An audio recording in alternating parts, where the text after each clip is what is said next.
Então, eu vou ler os versos 16 e 17, eles falam da natureza divina e demoníaca. Contudo, esses dois versos falam apenas da natureza demoníaca. Verso 16. Assim perplexos, diante de tantas ansiedades e presos numa rede de ilusões, eles se apegam demasiadamente ao gozo dos sentidos e caem no inferno. Verso 17. Acomodados e sempre cínicos, deixando-se iludir pela riqueza e pelo falso prestígio, eles às vezes orgulhosamente executam sacrifícios apenas de nome, sem seguirem nenhuma regra ou regulação. Gostaria que eu lesse novamente? Não, tá tudo bem, tá? Muito obrigado, Renata. Namastê, Hare Krishna. Om Namo Bhagavate Vasudevaya. Om Namo Bhagavate Vasudevaya. Om Namo Bhagavate Vasudevaya. Hare Krishna, Krishna Krishna, Hare Hare. Hare Rama, Rama Rama, Hare Hare. Muito bem. Bom dia a todos. Namastê, Hare Krishna. Olha só, eu quero aproveitar esse verso para chamar atenção para um fato muito importante, que é justamente essa questão relacionada com a, sabe, a produção, né, enfim. Só um minutinho, pessoal, por favor.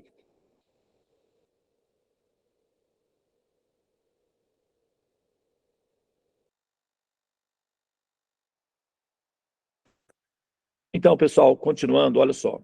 Porque, veja bem, nós viemos da cultura, que é a cultura judaico-cristã, tá? Então, na cultura judaico-cristã, nós aprendemos que as pessoas que têm alguma condição material, que se desenvolveram materialmente, essas pessoas, elas estão, vamos dizer assim, pelo menos o que é a ideia, o conceito popular, é de que essas pessoas, elas estão de fora do reino de Deus. Basicamente, as chances de elas serem, vamos dizer, queridas para Deus, ou, enfim, estarem relacionadas com Deus, é muito pequena, pelo fato de elas terem, enfim, as condições materiais delas não desenvolvidas. Então, nós temos essa ideia de que pessoas com facilidades materiais são pessoas que não têm evolução espiritual. Isso é uma ideia, né, uma teoria que se ventila desde o tempo da Idade Média, principalmente, isso ficou mais caracterizado. Entretanto, dentro do contexto védico, é diferente, tá? O contexto védico, a gente entende, a gente aprende sobre as leis do karma. E as leis do karma indicam que atividades piedosas geram frutos piedosos. E atividades impiedosas geram frutos, né, impiedosos. E por impiedosos, nós não precisamos entender algo ruim, algo necessariamente, né, de sofrimento. Mas a dificuldade que nós temos de realizar os nossos desejos básicos também é considerado como uma carência de coeficiente de piedade, porque o que permite com que nós realizemos os desejos materiais, chamados materiais, é o coeficiente de piedades que foram produzidas. Tá? É assim que funciona. A máquina, o universo, funciona por algoritmos. Ele não tem uma visão pessoal de nós. A visão do universo de nós é algorítmica. E na medida em que nós produzimos algoritmos, coeficientes piedosos, a máquina devolve isso daí equivalentemente ao roteiro que os personagens vivem. Tá? Então, isso tudo tem uma relação de compatibilidade. Tá? Agora, quando a natureza divina ou a natureza sura está em andamento, tudo aquilo que é chamado, o que nós entendemos como sendo material, deixa de ser material e passa a ser espiritual, passa a ser transcendental. Por quê? O jogo funciona em todos os níveis. O jogo funciona para pobres, para médios e para ricos e para multirricos. O jogo é o mesmo para todos. Você vai jogar com equipamentos diferentes, mas a funcionalidade é a mesma. Qual? O veneno da cobra é o mesmo que mata, mas ao mesmo tempo é o que liberta.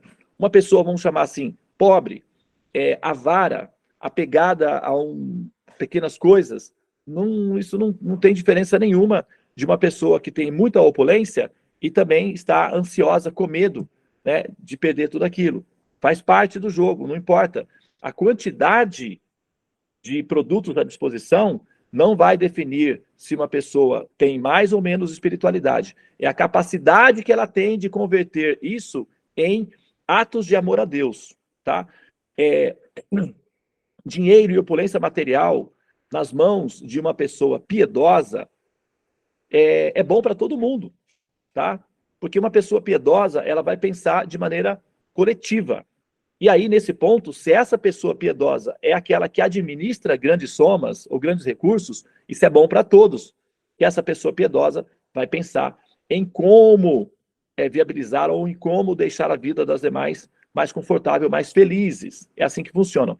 E essas pessoas piedosas, que ao mesmo tempo são altruístas, elas estão fazendo exatamente aquilo que tem que ser feito, ou seja, maternar, cuidar dos demais. Se ela tem melhores condições, e se essas melhores condições materiais foram conquistadas honestamente, isso é fruto de bom karma, tá? Se ela estudou, passou num concurso, ou se ela abriu uma empresa e se desenvolveu e trabalhou honestamente, tem milhões de pessoas que são honestas. Na verdade, a maioria das pessoas que enriquecem são pessoas honestas, que trabalham muito, tá? Agora, o que acontece é assim, é a consciência, né? O que vai ser feito com isso? Tá? Uma fase é se realizar materialmente. Todos nós queremos realização material. O conforto material, o estar confortável materialmente, o não ter que se preocupar com ansiedade para conseguir os recursos mínimos básicos para fechar a conta no final do mês, liberta a pessoa de uma demanda, de uma grande pressão sobre ela. Então, fazer o básico é extremamente fundamental para a questão da paz em geral. Ou um yogi renuncia tudo e vai viver do mínimo para não ter preocupações materiais. Essa é uma das estratégias dos yogis. A renúncia tem a ver com não ter preocupações materiais para que a mente fique livre para pensar espiritualmente. Agora, uma pessoa que tem os seus recursos materiais garantidos para que ela possa ter paz de espírito, também conseguiu a mesma posição que um yogi, ou seja, ter...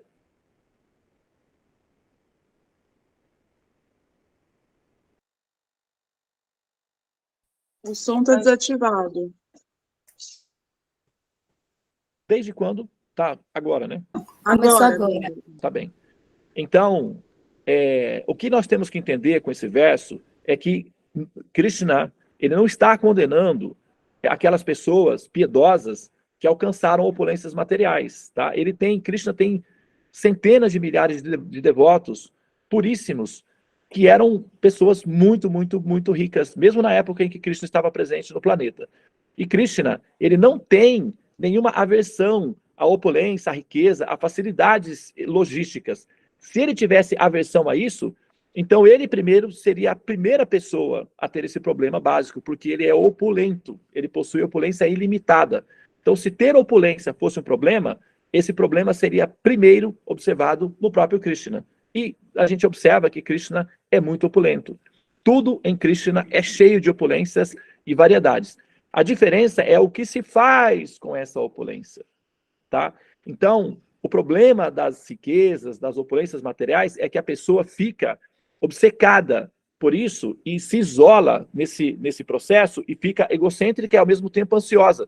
Porque você manter grandes somas de opulências materiais gera uma solidão, já que, como no mundo chamado material, as almas invejam muito as pessoas que possuem opulência, então as pessoas que possuem opulência ficam isoladas, com medo de quem está tentando me roubar. Quem está tentando é o governo, é o fulano. Então a ansiedade é muito grande, faz parte do jogo, ok. Porém, quando a pessoa utiliza as opulências que ela tem para prestar serviços de amor ao Supremo ou para ser compassivo com a humanidade, a função da opulência alcançou o Dharma. E quando está em Dharma, não há problema. Tá? Você tem um carro, por exemplo, vamos supor. Muitas pessoas não têm carro, mas você tem um carro. Tá? O que você faz com o seu carro? Você trabalha, você leva seu filho para a escola, você faz as coisas que você tem que fazer, e isso é a convivência social, isso produz, né, sobre você o Dharma. Você está prestando serviços para a sociedade, sendo uma pessoa virtuosa e realizando o Dharma. O que você tem que pensar? Apenas isso. Como, com a minha ação, eu estou contribuindo com a sociedade para o bem-estar da sociedade. Eu estou levando os meus filhos para a escola nesse carro. Ótimo. Quem são os meus filhos? Eles são servidores da sociedade.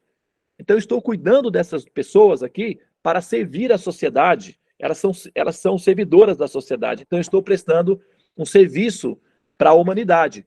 Tudo que você faz, se você pensar, se você conectar que o que você está fazendo é um serviço humanitário para a sociedade, é um ato de maternar, de cuidar da humanidade, então, essa pessoa, ela está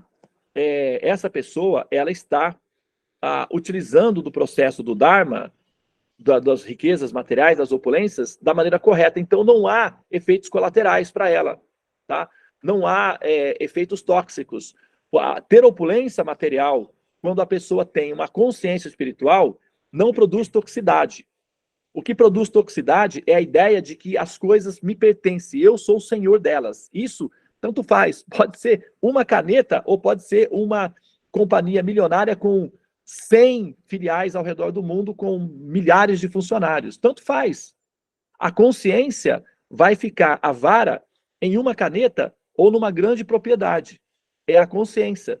Um ser que consegue entender que tudo pertence ao Senhor Supremo e ao mesmo tempo, esse ser, ele é maternal, ele é compassivo com a humanidade, então esse ser, ele é auspicioso ao administrar grandes somas, porque muitas pessoas se beneficiam desse ato. É isso, tá? Então não há uma condenação a pessoa ter acesso aos benefícios do bom karma que ela tem por ter sido piedosa em sua vida passada. Então não se sinta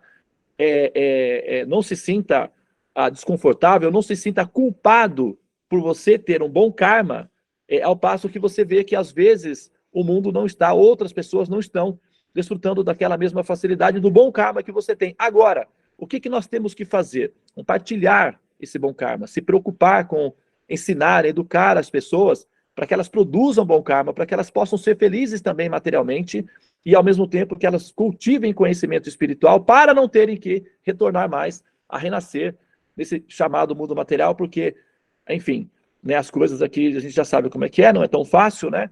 Mas nós temos que orientar as pessoas nessa direção, tá? Então, os versos não têm a intenção de atacar você que tem alguma opulência material, você que trabalhou muito, que conquistou alguma coisa. Então, não se sinta constrangido em relação a isso. Agora, a conversão dos efeitos da energia material em energia espiritual tem que ser feita tanto pelo mendigo que está apegado à canequinha que ele usa para ganhar dinheiro, quanto para o grande empresário que administra grandes somas milionárias. A consciência deve ser de que tudo pertence ao Supremo e deve ser utilizado em atos de amor a Deus ou atos de compaixão à humanidade, ao menos o suficiente para que você possa sentir que você está fazendo aquilo que tem que ser feito, ou seja, o Dharma, tá? De uma pessoa piedosa e com uma mente sã. Tá bem, pessoal? Muito bem. Então, querido Devananda, muito boa a sua colocação sobre quinzenas, sobre riquezas materiais, né? Que são necessários. Isso, né? Alguém comentou aqui isso daí, tá? Muito bem. Então, agora nós vamos dar sequência no nosso sadhana. Hoje nós temos a nossa querida professora, a Renata Magna, que vai conduzi-los no caminho dos mantras, tá bem? Namastê, Hare Krishna, Krishna Krishna, Hare Hare, Hare Rama, Rama Rama, Hare Hare. Ó energia suprema, amor divina, desperta-me, eleva-me, envolve-me, protege-me. Hare Krishna.